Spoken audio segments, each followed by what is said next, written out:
नमस्कार साथियों, स्वागत है आपके अपने परिवार कुंडा एजुकेशन पॉइंट में। मैं धर्मेंद्र कुमार स्वागत करता हूं। दोस्तों, आज हम लोग सूर्य के बारे में पढ़ेंगे और देखेंगे कि सूर्य की आंतरिक संरचना कैसी है। तो चलिए शुरू करते हैं।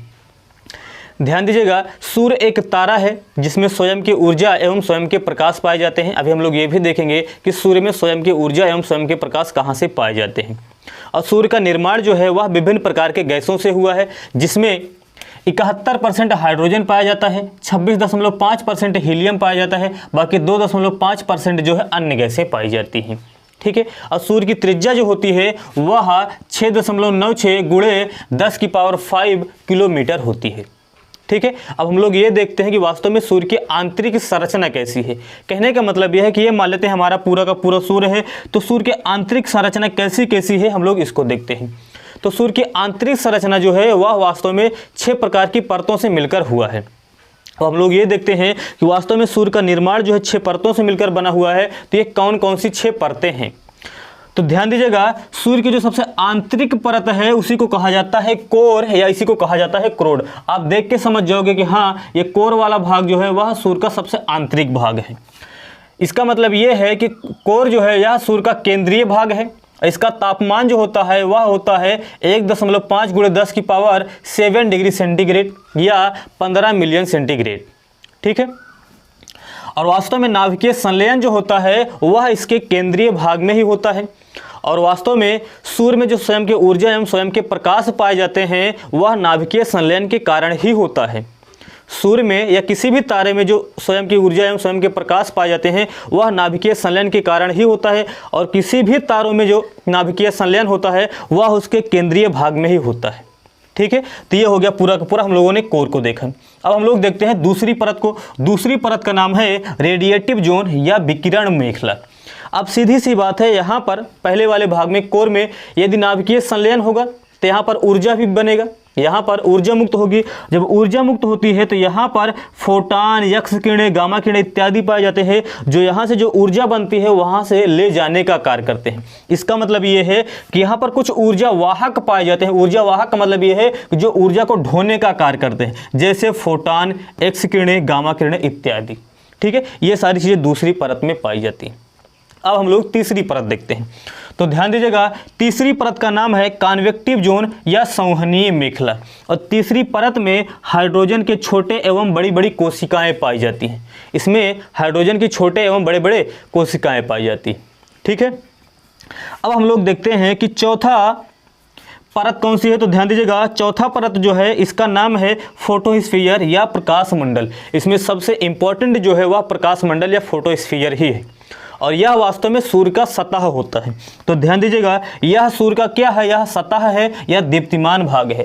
कहने का मतलब यह है कि पृथ्वी से सूर्य के जिस भाग को हम लोग देखते हैं वह फोटोस्फीयर या प्रकाश मंडल ही है। ठीक है। और इसका तापमान जो होता है यह होता है 6000 डिग्री सेंटीग्रेड।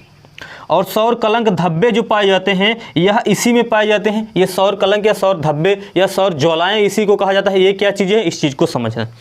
ये वाली चौथी परत है, ये पहला, दूसरा, तीसरा, पहला, दूसरा, तीसरा, ये चौथा।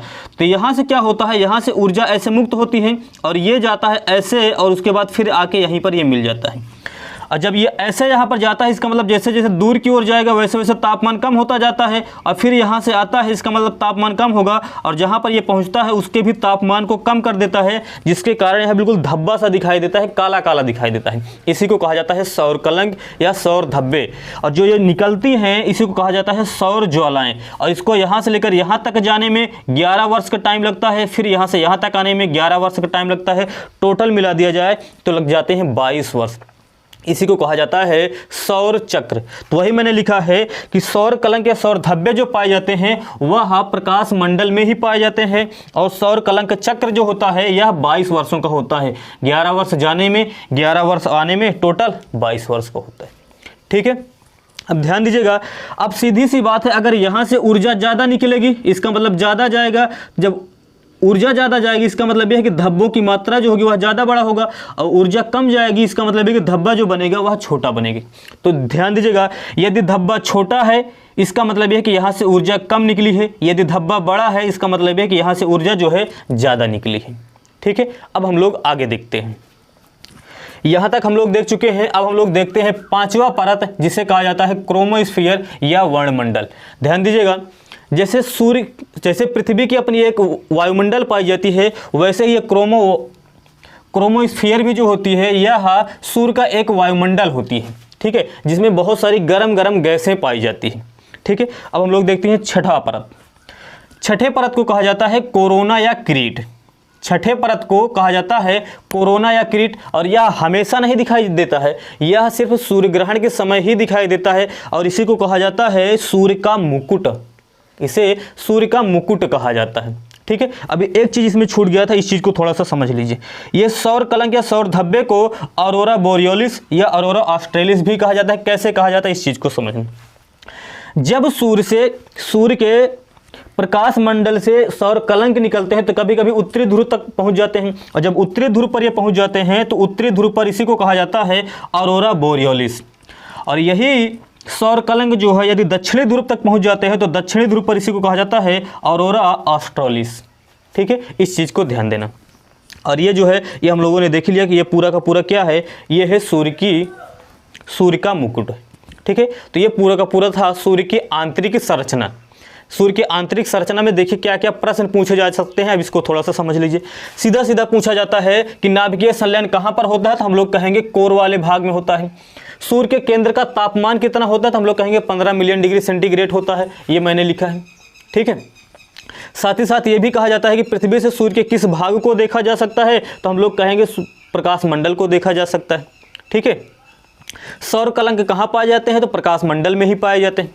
और साथ ही साथ यदि ये कहा जाए ये पृथ्वी का वायुमंडल सूर्य का वायुमंडल कौन सा है, तो हम लोग कहेंगे क्रोमोस्फीयर है, ठीक है। इसके बाद ये कहा जाए सूर्य का ऐसा कौन सा भाग है जो सिर्फ सूर्य ग्रहण के समय ही दिखाई देता है, तो वह है कोरोना, या इसी को हिंदी में कहा जाता है किरीट, ठीक है। तो ये था सूर्य की आंतरिक संरचना, ठीक है। तो वीडियो कैसा लगा कमेंट करके जरूर बताइएगा। पसंद आए तो शेयर कीजिएगा, लाइक कीजिएगा। यदि नए हैं तो चैनल को सब्सक्राइब करके बेल आइकन की घंटी जरूर बजा दीजिएगा।